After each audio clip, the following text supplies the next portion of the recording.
مغلوں کا سنہری دور اور تعمیرات کا جادو۔ ناظرین اکرام، شہنشاہ جہانگیر کی وفات کے بعد 1628 عیسوی میں مغل سلطنت کا تخت اس شہزادے کے حصے میں آیا جسے دنیا شہنشاہ شاہ جہان، دنیا کا بادشاہ کے نام سے جانتی ہے۔ شاہ جہان کا اصل نام شہزادہ خرم تھا۔ وہ اپنے والد جہانگیر اور دادا اکبر کا لاڈلا تو تھا ہی، لیکن اس کی فوجی صلاحیتوں اور انتظامی سوجھ بوجھ نے اسے جوانی میں ہی مغل سلطنت کا سب سے مضبوط دعویدار بنا دیا تھا۔ شاہ جہان کی تخت نشینی کے ساتھ ہی ہندوستان میں ایک ایسے عہد کا آغاز ہوا جسے مورخین مغلوں کا عہد زریں یا سنہرا دور کہتے ہیں۔ شاہ جہان کا دور حکومت فتوحات سے زیادہ استحکام، معاشی خوشحالی اور فن تعمیر کے عروج کا دور تھا۔ اگرچہ اسے شروع میں بندیل کھنڈ اور دکن کے علاقوں میں کچھ بغاوتوں کا سامنا کرنا پڑا، لیکن اس نے نہایت سختی اور دانشمندی سے ان پر قابو پا لیا۔ اس نے دکن کی ریاستوں احمد نگر، بیجاپور اور گولکنڈا کو مغل بالادستی تسلیم کرنے پر مجبور کیا۔ شاہ جہان کے دور میں مغل سلطنت کی سرحدیں ایک بار پھر قندھار اور وسطی ایشیا تک پھیلنے کی کوشش کر رہی تھیں۔ اگرچہ وہاں اسے مستقل کامیابی نہ ملی، لیکن ہندوستان کے اندر امن و امان کا وہ عالم تھا کہ تجارت اور زراعت نے بے پناہ ترقی کی۔ افضل داستان ٹیلی ویژن کے ناظرین، جب ہم شاہ جہان کا نام لیتے ہیں تو سب سے پہلے ذہن میں تاج محل کا نقش ابھرتا ہے۔ شاہ جہان کو اپنی شریک حیات ممتاز محل سے بے پناہ محبت تھی۔ 1631 عیسوی میں ممتاز نے شاہ جہان کو ہلا کر رکھ دیا۔ اپنی محبت کو لافانی بنانے کے لیے اس نے آگرہ میں دریائے جمنا کے کنارے سفید سنگ مرمر کا وہ شاہکار تعمیر کروایا جسے آج دنیا کے 7 عجوبوں میں شمار کیا جاتا ہے۔ تاج محل صرف ایک عمارت نہیں، بلکہ سنگ مرمر میں لکھی گئی محبت کی ایک ایسی داستان ہے جس کی مثال پوری دنیا میں نہیں ملتی۔ 20 سال کی محنت اور ہزاروں ماہر فنکاروں کے پسینے نے اس خواب کو حقیقت کا روپ دیا۔ شاہ جہان کا تعمیراتی ذوق صرف تاج محل تک محدود نہیں تھا۔ اس نے دہلی کو دوبارہ مغلوں کا باقاعدہ دارالحکومت بنانے کے لیے ایک نیا شہر شاہ جہان آباد کیا۔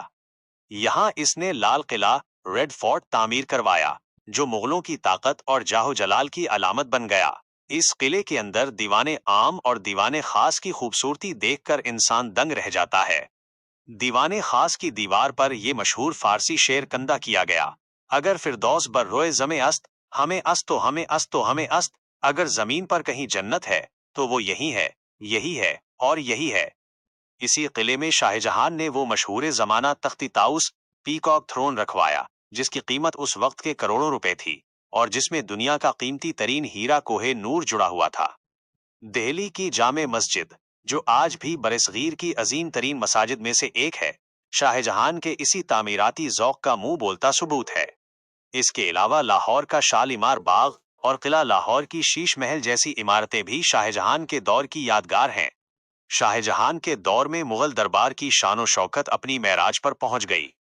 دنیا بھر سے سیاح، تاجر اور سفیر مغل دربار کی دولت اور جاہ و جلال دیکھنے آگرہ اور دہلی آتے تھے۔ شاہ جہان نے اپنے بیٹوں کی تربیت بھی نہایت عالیز پیمانے پر کی تھی۔ اس کا بڑا بیٹا داراشکوہ علمی اور صوفیانہ طبیعت کا مالک تھا اور شاہ جہان اسے اپنا جانشین دیکھنا چاہتا تھا، جبکہ اس کا تیسرا بیٹا اورنگزیب ایک سخت گیر جرنیل اور انتظام کار تھا جو دکن میں مغل فتوحات کا پرچم بلند کر رہا تھا۔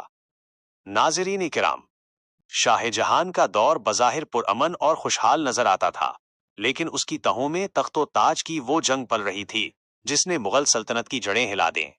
شاہ جہان کے 4 بیٹے داراشکوہ، شجاع، اورنگزیب اور مراد سب کے سب باصلاحیت تھے، لیکن ان کے درمیان نظریاتی اور سیاسی فرق بہت گہرا تھا۔ شاہ جہان کی بیماری کی ایک غلط افواہ نے ان بھائیوں کے درمیان وہ خونی جنگ چھیڑ دی جسے تاریخ جنگ تخت نشینی کے نام سے یاد کرتی ہے۔ اس جنگ میں اورنگزیب نے اپنی عسکری مہارت اور چالاکی سے اپنے تمام بھائیوں کو شکست دی۔ اس نے اپنے باپ شاہ جہان کو آگرہ کے قلعے میں نظر بند کر دیا اور خود شہنشاہ ہند بن گیا۔ شاہ جہان نے اپنی زندگی کے آخری 8 سال آگرہ کے قلعے کی ایک برجی، مسمن برج میں قید رہ کر گزارے، جہاں سے وہ صرف دور سے اپنی محبوبہ کے مزار تاج محل کو دیکھ سکتا تھا۔ 1666 عیسوی میں مغلوں کا یہ عظیم معمار شہنشاہ اسی قید کی حالت میں وفات پا گیا۔ اسے اس کی وصیت کے مطابق تاج محل میں ممتاز محل کے پہلو میں دفن کیا گیا۔ شاہ جہان کی وفات کے ساتھ ہی مغلوں کا وہ دور ختم ہوا جہاں فن اور خوبصورتی کی حکمرانی تھی، اور اب آغاز ہوا اورنگزیب عالمگیر کے اس دور کا، جو جنگوں، فتوحات اور سخت ترین اسلامی قوانین کے نفاذ کے لیے جانا جاتا ہے۔ افضل داستان ٹیلی ویژن کے دوستوں، اورنگزیب عالمگیر نے کس طرح اپنے بھائیوں کا خاتمہ کیا؟ اس نے مغل سلطنت کی سرحدوں کو کہاں تک پہنچایا؟ اور وہ کون سی وجوہات تھیں جن کی بنا پر اورنگزیب کے بعد اتنی عظیم سلطنت ریت کی دیوار؟ مغل تاریخ کا وہ باب شروع ہوتا ہے جہاں سیاست، مذہب اور جنگ ایک دوسرے میں پیوست ہو جاتے ہیں۔ 1657 میں جب شہنشاہ شاہ جہان بیمار ہوا تو مغل سلطنت کے چاروں کونوں میں تخت کے لیے بے چینی پھیل گئی۔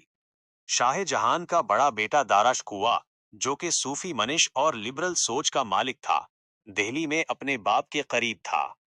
دوسرا بیٹا شجاع بنگال کا گورنر تھا۔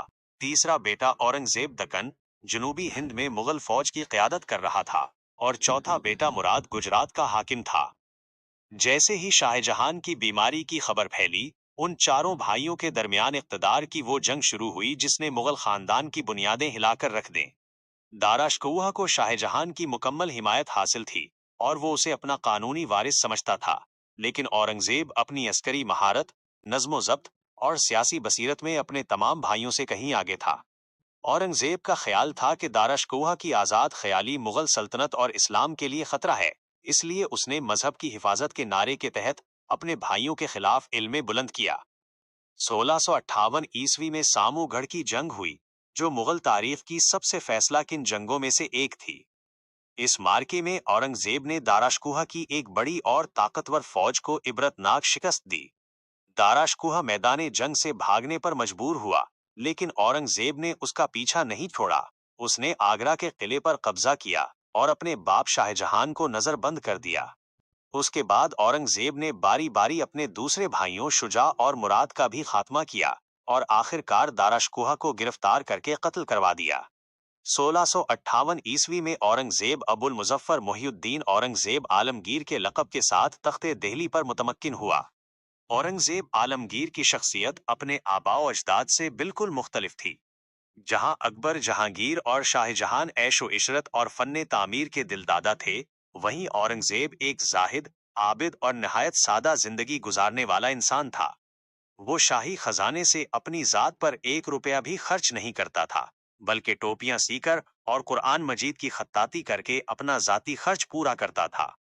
تخت نشین ہوتے ہی اس نے دربار سے ناچ گانے، شراب نوشی اور فضول خرچیوں کا خاتمہ کر دیا۔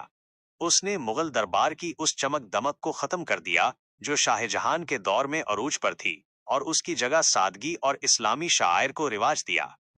اورنگزیب عالمگیر کا سب سے بڑا چیلنج سلطنت کا نظم و ضبط اور باغیوں کی سرکوبی تھا۔ اس کے دور میں مغل سلطنت اپنی تاریخ کی سب سے بڑی جغرافیائی وسعت تک پہنچ گئی۔ اس نے شمال میں آسام سے لے کر جنوب میں کاویری تک جھنڈے گاڑ دیے، لیکن یہ فتوحات اتنی آسان نہ تھیں۔ اسے پنجاب میں سکھوں، راجپوتانہ میں راجپوتوں اور مہاراشٹر میں مرہٹوں کی سخت مزاحمت کا سامنا کرنا پڑا۔ مرہٹوں کا لیڈر شیوا جی اورنگزیب کے لیے سب سے بڑا چیلنج بن کر ابھرا۔ شیوا جی نے گوریلا جنگ کے ذریعے مغل فوجوں کو ناکوں چنے چبوا دیے۔ اگرچہ اورنگزیب نے شیوا جی کو گرفتار کر کے آگرہ لانے میں کامیابی حاصل کر لی تھی، لیکن شیوا جی وہاں سے بڑی مہارت سے فرار ہو گیا، جس نے جنوبی ہند کی سیاست میں مغلوں کے لیے مستقل دردِ سر پیدا کر دیا۔ اورنگزیب نے اپنی سلطنت میں اسلامی قوانین کے نفاذ کے لیے فتاویز عالمگیری مرتب کروایا، جو کہ اسلامی فقہ کا ایک عظیم مجموعہ ہے۔ اس نے ہندوؤں پر دوبارہ جزیہ نافذ کیا، جس کی وجہ سے راجپوتوں اور دیگر غیر مسلم گروہوں میں بے چینی پھیلی۔ مورخین اورنگزیب کی ان پالیسیوں پر منقسم ہیں۔ کچھ اسے ایک مسلح اور عادل بادشاہ قرار دیتے ہیں جس نے بکھرتی ہوئی سلطنت کو اسلام کے نام پر متحد کیا، جبکہ کچھ اسے ایک کٹر حکمران سمجھتے ہیں جس کی سختی نے مغل سلطنت کے خلاف نفرت کے بیج بوئے۔ اورنگزیب کی زندگی کا سب سے بڑا حصہ، یعنی آخری 25 سال، جنوبی ہند، دکن کی مہمات میں گزرے۔ وہ اپنی راجدھانی دہلی سے دور خیموں میں زندگی گزارتا رہا تاکہ بیجاپور اور گولکنڈہ جیسی ریاستوں کو فتح کر کے مغل قلمرو میں شامل کر سکے۔ اس نے یہ مقاصد تو حاصل کر لیے، لیکن ان 25 سالہ جنگوں نے شاہی خزانہ خالی کر دیا اور فوج تھک کر چور ہو گئی۔ سلطنت اتنی پھیل گئی تھی کہ دہلی سے اس کا انتظام سنبھالنا